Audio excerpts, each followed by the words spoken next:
The Story of Beowulf, collected by Andrew Lang.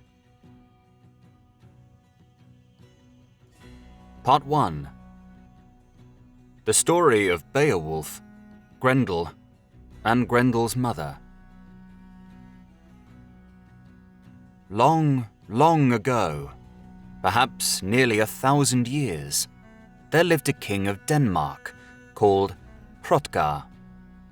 That is a curious name, you may think, but you can recognize it in our own word, Roger, which, of course, is common enough. This king lived in a palace called Heorot, a princely abode beyond what the sons of men had ever heard of. He had a beautiful wife called Walteo, and gold, silver, and riches in abundance were his. Moreover, as his knights, earls, and retainers were all devotedly fond of him, he seemed to have everything in the world which could make him happy. In those days, when feasts were being held in the great halls, it was customary for one who was called a skald, that is, a poet or minstrel, to sing or recite poems before the assembled company. On one of these occasions, the skald made poems about all sorts of evil things, wicked spirits, demons who abode in darkness, giants, ghosts, and sin and wickedness generally. It was perhaps not quite the sort of song to make merry the hearts of the feasters, and in fact, it had the opposite effect, for they broke up ill at ease, as if some deadly peril were in store. Nor were their presentiments without reason. That night, there came to the palace a monstrous and superhuman being named Grendel, who was the very incarnation of all cruelty and malice. He was a creature of enormous strength and size, for we read later in the story that it required 4 men to carry his head when he was dead. He lived an evil life and wandered about, a lone dweller in moors, marshes, and in the wilderness. Savage and fierce as he was, nothing exasperated him more than that the king and his people should be so happy. The sound of joy and revelry within the palace was to him as gall and wormwood. That very night, therefore, when the skald recited his ominous poem, Grendel left his fens and marshes and came silently to the palace, where he found the Danes all asleep. 30 of them he killed, devouring 15 in the hall itself, and carrying off the rest to the marshes. Despair there was, and lamentation in the morning, when the other Danes arose from sleep. But none knew, or could even suggest what was best to be done. For 12 years were the people grievously afflicted by the cruel Grendel, the grim stranger, the mighty haunter of the marshes, the dwelling of this monster race. He persecuted them right sorely, nor would he have peace with any man of the Danish power. A dark, deadly shadow, he attacked alike tried warriors and youths. He ambushed and plotted, roaming the night long over the misty moors, contriving evil in his heart continually. Matters, then, were at this pass, when a neighboring king called Hygelac heard of the Danes' misfortunes.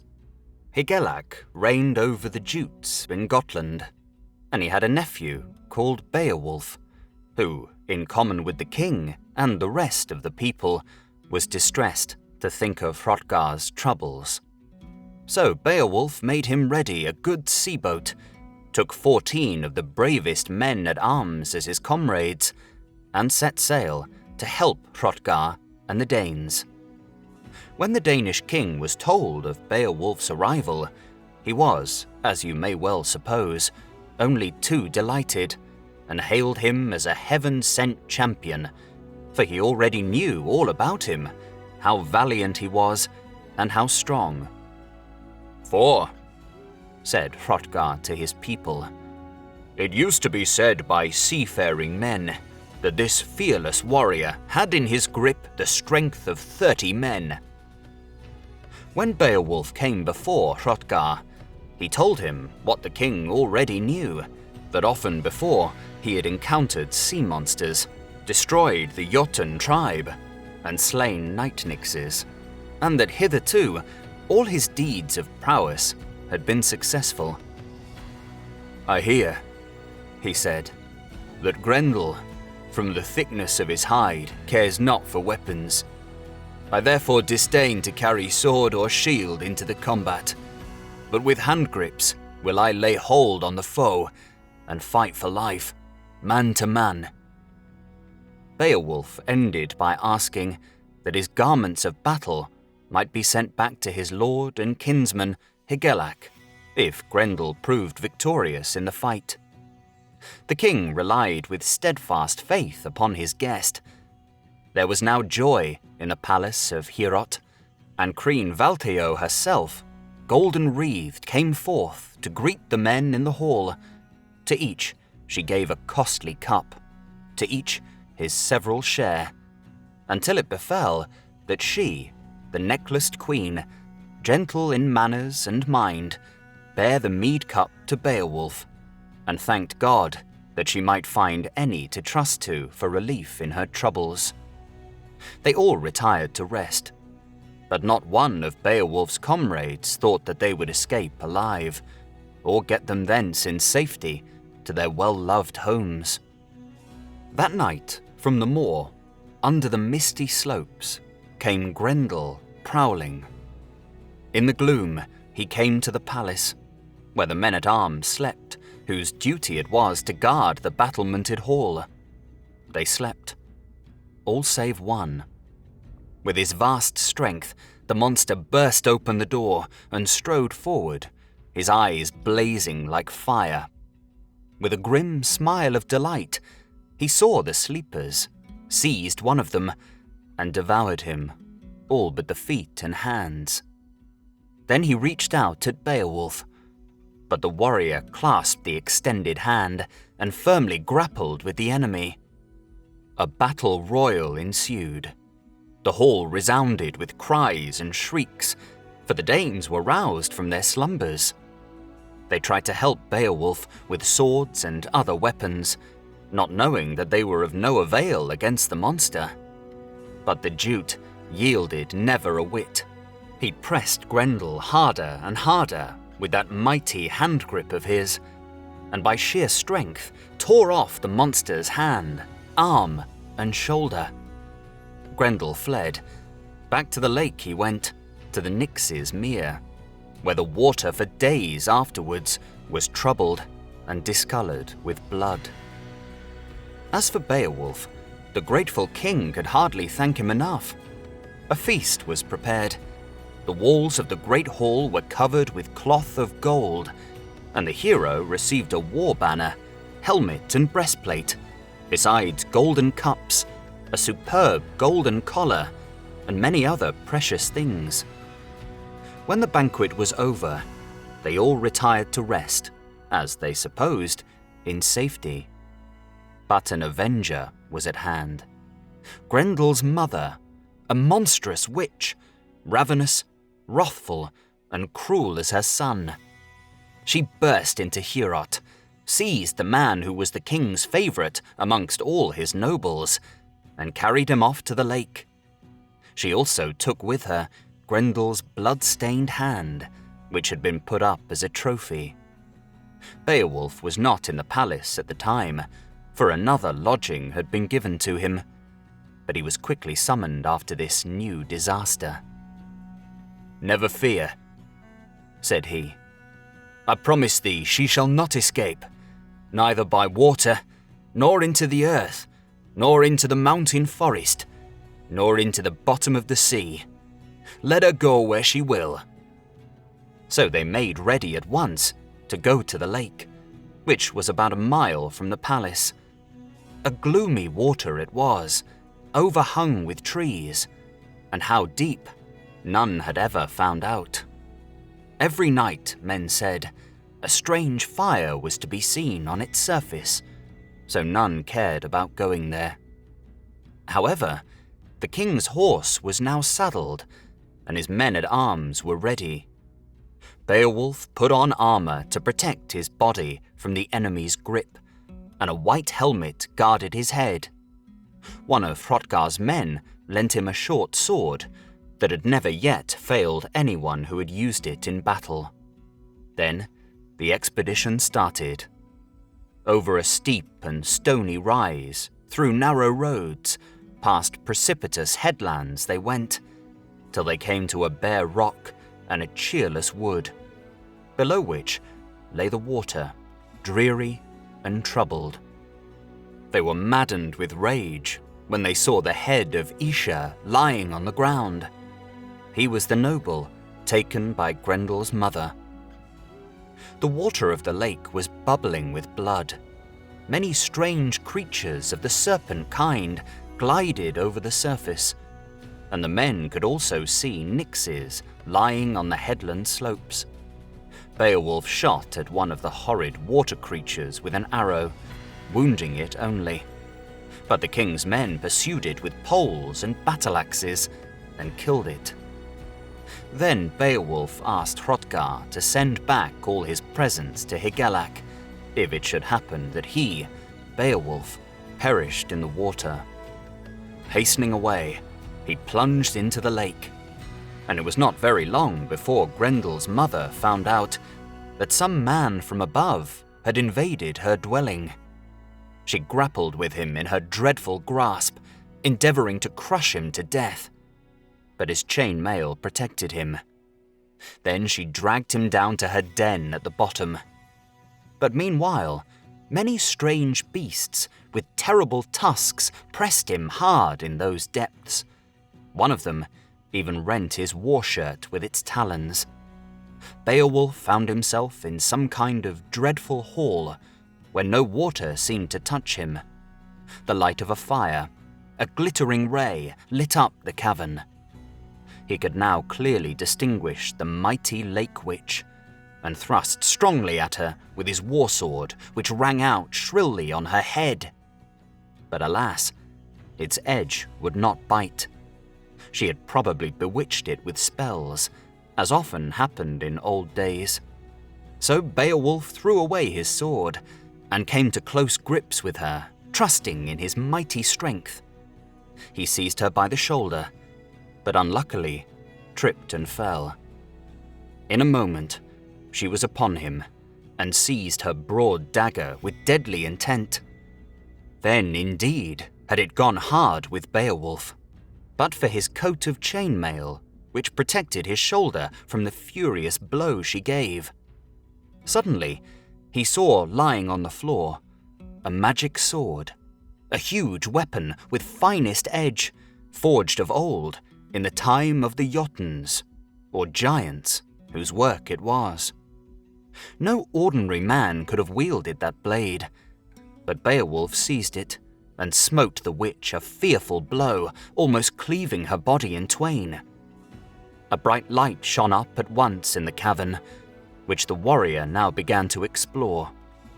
Nor had he gone far before he found Grendel lying on a couch, dead. So Beowulf cut off his head. Meanwhile, Hrothgar and the rest of the Danes had been sitting watching the water, which suddenly became thick and stained with blood. They had no hope that Beowulf survived. What, then, was their astonishment and delight to see him swimming towards them, breasting the waves with mighty strokes, and bearing the head of Grendel with him. And now, a marvel befell. The sword with which Grendel's mother had been slain began slowly to melt away, just like ice, for the hag's blood was of such power that it consumed the blade, until nothing was left but the hilt, which was of gold, richly chased and carved with strange characters called runes. Beowulf swam ashore and gave an account of his adventures. 4 men, as we have already said, bore Grendel's head to the palace. where the hilt of the magic sword was closely examined. The characters graven upon it were found to be a description of the battle between the gods and the frost giants, in which the giants were defeated and overwhelmed in a flood. There is an account of it in an Icelandic poem called the Voluspa, or the Song of the Prophetess, which describes the northern ideas of the creation of the world and tells how evil and death came upon man, predicts the destruction of the universe, and gives an account of the future abodes of bliss and misery. Thus did Beowulf deliver the Danes from their misfortunes, after which he returned home, and on the death of his uncle Hygelac, became king of Geatland. Part 2. The Story of Beowulf and the Fire Drake. Beowulf was a wise king and had ruled his country well for 50 years, during which nothing had happened to mar the happiness of him or his subjects. But now, trouble was about to arise. Hidden away in a mound of earth was a vast store of treasure, gold, silver, jewels of great price, and this hoard for 300 years had been guarded by a monstrous fire drake. One night, while this dragon slept, a man succeeded in entering the storehouse, from which he stole a cup and many valuable jewels. When the serpent awoke, its rage knew no bounds. It came forth from its cave, endeavoring to track the man, whose footsteps it could see on the shore, but without success. So it waited till evening, vowing that many should pay dearly for that drinking cup. Then again it came forth, wandered all over the country at night, setting every house it could see on fire, for its scorching breath and the brands it carried with it were irresistible. Beowulf's own home, in common with others, was destroyed, whereupon he bethought him of vengeance, remembering how of old he had been successful in quite as dangerous undertakings, and how he had outlived every quarrel, every perilous enterprise. Knowing well that no ordinary defense would avail him anything against the fire drake, he had fashioned for himself a curious battle shield, all of iron. Choosing 11 companions, he went to look for the dragon. The way was hard to find, so the man who had been the cause of all the mischief went with the little band as a guide. Indeed, he was the only one who knew where the dragon's hoard was to be found. Besides, he was very much ashamed of himself, and was anxious to do all in his power to atone for the disasters which his theft had brought about. When they arrived at the fire drake's lair, which was near the sea, they saw an arch of stone and a stream issuing out of it from the mound. The water was so hot, by reason of the dragon's flame continually beating upon it, that a man could not bear his hand in it for any length of time. Beowulf told his companions to wait outside, whilst he himself went into the cave. The fire drake, hearing his footfall and his voice, knew at once that an enemy was near, so it coiled itself up, ready to spring to the attack. Blazing like a live coal, it advanced with a rush, Beowulf defending himself as best he could with his shield. He dealt the monster a terrible blow with his sword, which, however, failed to hurt it. Indeed, it only roused it to greater fury. Breathing flames, the fire drake pressed the valiant king to the utmost extremity, and it seemed as if it was to go ill with him that day. His companions, too cowardly to help him, watched the combat in terror, crouching down in the wood nearby to save their lives. Yet there was one among them, Wiglaf by name, who plucked up courage to try to help the king, for he remembered how kind Beowulf had been to him in former days, in granting him a wealthy manor and other favours, and besides, he was in a way related to him. So this brave young warrior grasped his shield of yellow linden wood and drew his sword, rushing through the smoke to help his liege lord. "Dear Beowulf," cried he, "have courage! Remember how thou didst say aforetime that glory should never depart from thee. Now must thou defend thy life to the uttermost. See, I come to help thee." On rushed the serpent against its new adversary. From its body and mouth issued many-coloured flames, which burnt up Wiglaf's wooden shield, so that for protection he crouched under the iron shield of Beowulf. The king now struck with all his force at the dragon, but alas, his good old sword shivered in pieces, and now for the third time the monster rushed at him, and succeeded in encircling his neck in its horrid coils. Still, the king's hands were free, so that he could draw a dagger which he bore on his corselet. Wiglaf, meanwhile, was also hewing at the creature, and before long, Beowulf was able to stab it to death. Thus, they slew the fire drake.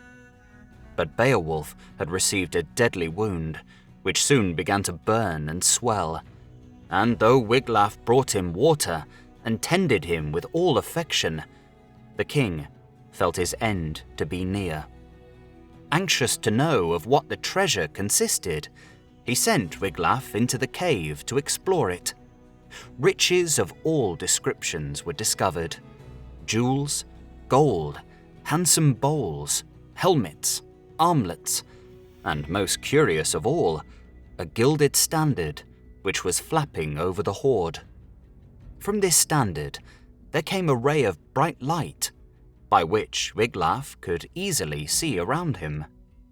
Nothing was to be seen of the dead fire drake, so Beowulf's messenger plundered the hoard at will. He piled up bowls and dishes in his bosom, took the standard and a sword shod with brass, hastening with them back to the king, who, he was half afraid, might die during his absence. Beowulf was alive, however, though in sorry plight. So Wiglaf fetched more water wherewith to refresh him. Then spake the brave old king his last words on earth, the while he looked sadly on the gold.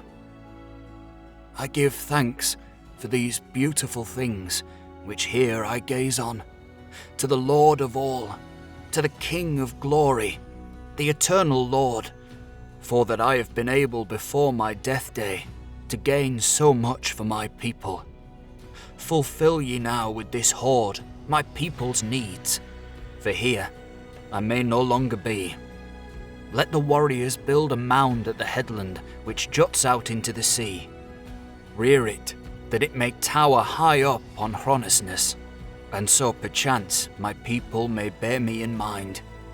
Yea, let it be for a landmark to seafaring men, who may call it Beowulf's Mound, a beacon of safety for such as are in stress on the storm-tossed sea." Thus died Beowulf. When the news spread, the people flocked out in hundreds to the spot where the fight took place.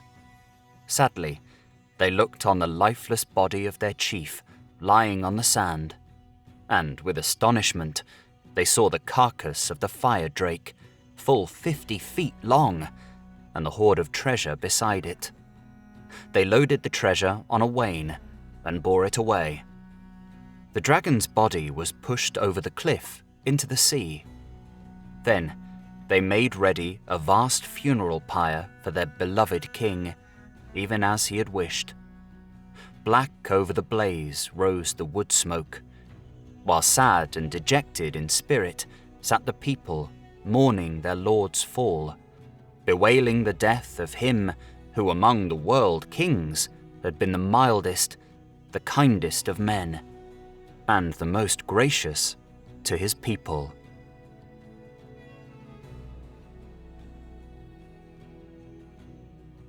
Thank you for listening to The Story of Beowulf, collected by Andrew Lang. If you have enjoyed this audiobook, please consider subscribing and leaving a like to help in the making of future audiobooks.